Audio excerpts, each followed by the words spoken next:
안녕하세요. 오늘은 영화 얘기를 한번 해볼까 하는데요. 어떤 얘기부터 좀 시작을 해볼까 생각을 하다가 아무래도 저라는 사람을 소개할 수 있는 이야기를 해보면 좋을 것 같아서 오늘은 제가 가장 좋아하는 인생 영화라고 할 수 있는 작품들을 좀 소개해 드리려고 해요. 저는 그 사람이 좋아하는 책과 영화들이 어느 정도는 그 사람이 어떤 사람인지 설명해 준다라고 생각을 하거든요. 그래서 오늘의 주제는 로맨스가 아닌 사랑 이야기가 보고 싶은 사람들에게 입니다. 일단 저는 사랑 이야기를 정말 좋아해요. 제가 인생을 살면서 가장 중요하게 여기는 가치가 사랑이라고 할 수도 있을 것 같아요. 이제 사랑 이야기라고 하면 보통 로맨스 영화를 많이 떠올릴 텐데 사실 사랑의 형태는 정말 다양하잖아요. 그래서 연인 간의 사랑뿐만 아니라 모든 존재와 현상들에 대한 사랑 이야기를 한번 해보려고 해요. 대놓고 사랑해 하고 외치는 작품보다는 곳에 사랑이 묻어있는 작품들을 좋아하는 편이거든요. 그래서 오늘은 그러한 작품들 얘기를 좀 해보려고 합니다. 오늘은 총 5개의 작품을 이야기를 해보려고 하는데 아무래도 제가 왜 이 작품을 좋아하는지 얘기를 해야 하기 때문에 스포가 좀 많이 들어있을 수 있어요. 그래서 그 점을 좀 참고하고 이야기를 들어주셨으면 좋겠습니다.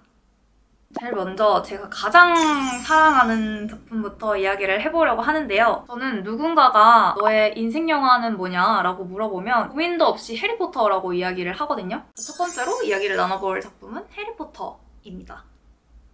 저는 원래는 한 번 본 영화를 다시 보는 것을 그렇게 선호하지는 않는 편이었는데 이제 해리포터는 보고 또 봐도 몇 번을 봐도 너무 좋더라고요. 그만큼 이 영화의 모든 면을 정말 사랑하지만 오늘은 좀 주제에 맞는 이야기를 집중적으로 해보려고 합니다. 사실 제가 사랑 이야기를 좋아한다고 깨닫게 된 거는 친한 동생이 써준 편지를 읽고 난 후였어요. 여행을 가서 이제 다 같이 롤링페이퍼를 썼던 건데 한 친구가 우리가 최근에 해리포터를 같이 봤잖아. 그 이후에 내가 곰곰이 생각을 해봤는데 해리포터를 관통하는 주제는 악을 이기는 사랑이 아닐까 싶어. 언니가 해리포터를 좋아하는 이유도 언니의 가치관과 통하는 부분이 있어서 그런 게 아닐까 하는 생각이 들기도 하고 결국 세상을 바라보는 건 내 마음이겠더라. 이런 이야기를 써줬더라고요. 이걸 읽고 저도 곰곰이 생각을 해보니까 저는 사랑을 담아낸 이야기들을 정말 좋아하더라고요. 해리포터는 사실 많은 주제를 담고 있지만 저한테 제일 와닿았던 것은 성장과 사랑이었거든요. 해리포터라는 제목에서부터 알 수 있듯이 해리뿐만 아니라 론이나 헤르미온느의 성장 일기 그 자체라고 생각을 하고 또 그 중심에 이제 사랑이 녹아져 있다라고 생각을 해요. 그리고 해리와 볼드모트만 봐도 두 사람은 정말 닮았지만 어쨌든 중요한 차이 역시 그 지점에서 오는 거잖아요. 그리고 영화를 보다 보면 그리핀도르에게 큰 점수를 주면서 순위가 훅훅 뒤바뀌는 그런 장면들이 많이 나와요. 그런 것들이 누군가는 좀 공정하지 않다라고 이야기를 할 수도 있겠지만 저는 거기서 해리포터가 강조하는 가치가 무엇인지가 드러난다라고 생각을 하거든요. 저는 좋아하는 장면이 참 많지만 특히 그 해리포터의 엔딩 부분을 정말 좋아해요. 죽음의 성물 2에서 진짜 시리즈의 완전한 엔딩 부분을 보면 마지막 전투가 끝난 후에 절벽에서 해리가 딱총나무 지팡이를 두 동강 내서 던져버리고 론과 헤르미온느와 셋이서 이제 나란히 손을 잡고 있는 그런 장면이 나와요. 저는 이 장면에 해리포터가 말하고자 하는 게 그대로 담겨있다라고 생각을 했어요. 강력한 지팡이를 손에 쥐는 게 중요한 게 아니라 사랑하는 친구들과 손을 잡고 있는 게 무엇보다도 중요하다. 이런 이야기를 하고 있다고 느꼈고 이 지점이 제가 이 영화를 사랑하는 가장 큰 이유 중에 하나인 것 같습니다. 다음으로 마블 이야기를 좀 해볼까 하는데요. 저는 마블 시리즈를 다 좋아하지만 그중에서도 가장 좋아하는 게 이 가디언즈 오브 갤럭시라는 시리즈예요. 저는 마블을 처음 접한 게 대학교에서 과제를 하다가 처음 접하고 이제 그 후로 빠져버린 케이스라서 좋아한 지 오래되지는 않았어요. 그래서 가오갤 시리즈를 영화관에서 처음 본 게 시즌 3였거든요. 그때 이제 영화관에서 이 작품을 보면서 너무 벅차오르는 거예요. 그래서 뭔가 붕 뜬 마음을 좀 가라앉히면서 보려고 했던 것 같습니다. 그만큼 정말 좋았어요. 저는 이 가디언즈 오브 갤럭시라는 영화 역시 가장 큰 주제가 사랑이라고 생각을 하거든요. 친구와의 사랑, 또 연인 간의 사랑, 그리고 가족 간의 사랑, 그리고 나 자신을 사랑하는 것까지 이 영화가 담고 있다라고 생각을 했어요. 그리고 또 중요한 것은 사랑이라는 것은 인간만의 전유물이 아니라는 것이었어요. 그래서 뭐라 설명할 수 없는 모든 존재들을 다 사랑하자라고 영화가 얘기를 하고 있다고 느꼈거든요. 그래서 시즌 3를 보면서 이제 비로소 이 가디언즈의 구성원들이 왜 이렇게 오합지졸이고 가지각색인지를 알 수 있었던 것 같아요. 인간도 너구리도 기계도 나무도 외계인도 모두가 이 세상에서는 주인공이고 뭐 사랑받아 마땅하다라고 이야기를 하는 영화라고 생각을 했어요. 저한테는 너무 소중하고 좀 감동적이었던 이야기이고 이 가오갤이라는 시리즈의 마지막 엔딩 부분도 너무 인상이 깊었는데 시즌 3의 결말쯤을 보면은 아이들을 구하고 동물들을 구하고 이제 모두가 한데 어우러져서 춤을 추는 장면이 나와요. 이 장면이 정말 아름답다라고 느껴졌던 것 같고 사실 제가 좀 바라는 이상적인 유토피아와 좀 가까운 그림이었어서 더 좀 벅찼던 것 같고 이 모든 과정을 거치면서 가디언즈 식구들이 모두 본인의 길을 걷게 되는 그 마무리도 너무 좋았던 것 같아요. 시즌 1부터 3까지 이들이 가족이 되는 서사가 너무 잘 담겨있고 그래서 처음부터 끝까지 너무 좋았던 그런 작품입니다. 그리고 뭔가 이 세상에는 가디언즈가 꼭 필요할 것 같다라는 생각을 하면서 좀 봤었던 그런 작품이에요.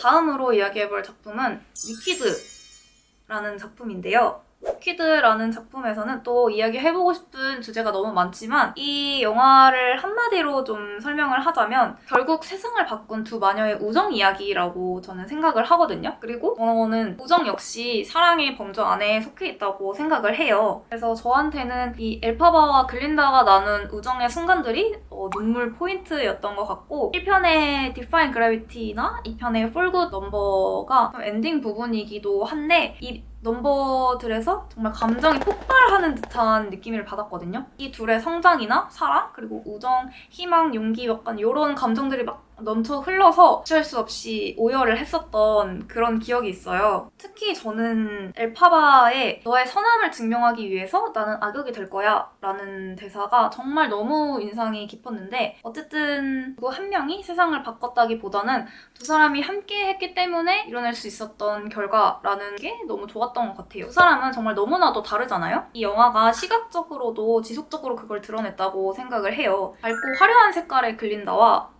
어둡고 무채색의 엘파바를 계속해서 대조를 시키면서 그거를 좀 극대화시켰다고 생각을 하고 그래서 그렇게 그럼에도 이제 두 사람이 서로를 응원하고 사랑하는 관계가 되었다는 게 너무 정말 좋았던 것 같습니다. 서로 다른 길을 선택했음에도 이렇게 서로를 응원할 수 있는 관계라는 게 너무 아름답지 않나요? 서로에게 서로가 존재했다는 사실 자체가 너무 다행이라는 생각도 들고 저는 이런 데서 좀 사랑을 느낄 수 있었던 것 같아요. 다음 작품은 추억의 많이라는 작품인데요.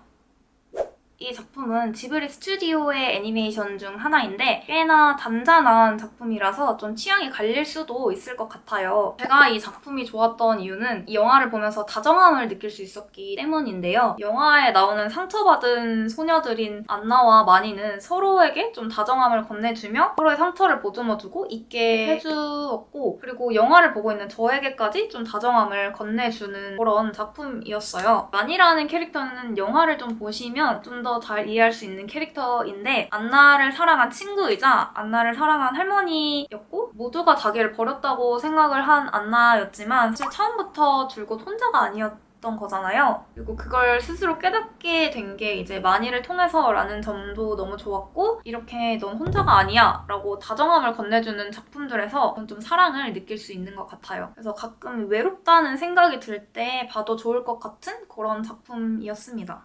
이제 마지막으로 이야기해보고 싶은 작품은 월플라워라는 작품인데요. 이 작품은 제가 사랑하는 친구들에게 좀 보내주고 싶은 그런 작품입니다. 아픔을 지니고 있는 청춘들이 나오고 이제 그거를 함께 모여서 극복해 나가는 과정이 좀 인상 깊었던 작품이에요. 그리고 특별히 기억에 남는 부분은 영화의 처음과 끝부분인데요. 이제 이 영화는 찰리가 관객인 나에게 편지를 쓰는 형식으로 좀 연출이 돼요. 자신의 얘기를 할 사람이 편지 너머에 있는 아무개밖에 없었던 찰리가 자기 얘기를 할 사람들이 생기자 더 이상 이상 편지를 쓰지 않게 되거든요. 그렇게 영화가 마무리되는 게 저는 좀 너무 벅차고 좋았어요. 영화를 보면 이런 대사가 나와요. 우리는 자신이 받아들일 가치가 있다고 여기는 사랑을 받아들인단다 하는 대사가 나오는데, 사랑하는 친구들과 그리고 나 자신에게 우리의 가치를 너무 낮추지 말고 최선을 다해서 우리를 사랑해주자 하는 메시지와 함께 좀 보내고 싶은 그런 영화였던 것 같습니다. 이렇게 5개의 작품을 모두 이야기를 해보았는데요. 사실 사랑이란 게 굉장히 추상적인 개념이잖아요. 사람들에 따라서 정의가 달라질 정도로 이제 모호한 것이기도 하고요. 저에게 사랑은 나의 세상에 좀 알록달록한 색깔을 더해주는 것인 것 같아요. 그래서 제 좌우명은 사랑할 시간도 부족해입니다. 사실 인생이라는 게 되게 한치 앞도 알 수가 없고 또 순탄하게 흘러가지 않는 것이 인생이잖아요. 그래서 물론 더 재밌는 것이기도 하고, 그렇기 때문에 어떠한 순간이 닥쳐와도 그것을 이겨낼 수 있게 좀 사랑하는 것들을 많이 포기하지 않으면서 살고 싶다는 이제 다짐을 좀 담은 그런 좌우명이에요. 그리고 점점 더 빠르게 흘러가는 이 시간 속에서 사랑하며 보내는 시간의 비중이 훨씬 많아졌으면 하는 바람도 있고, 이렇게 살다 보면 분명히 사랑하는 것들이 점점 더 많아질 거라고 확신을 합니다. 그래서 오늘 소개해드린 작품들처럼 이렇게 다양한 사랑을 수집할 수 있게 해주는 그런 작품들을 정말 좋아하는 것 같아요. 여러분한테는 또 어떤 작품이 사랑을 건네주는 작품인지 또 너무 궁금하고, 제가 소개해드린 영화들을 보고 분명히 저랑 다르게 생각하시는 분들도 많을 거라고 생각을 해요. 어떻게 영화를 보셨는지도 너무 궁금합니다. 오늘 이야기도 이렇게 들어주셔서 너무 감사드리고, 사랑의 에너지를 쓰고 또 얻으면서 좀 행복하셨으면 좋겠습니다. 네, 감사합니다.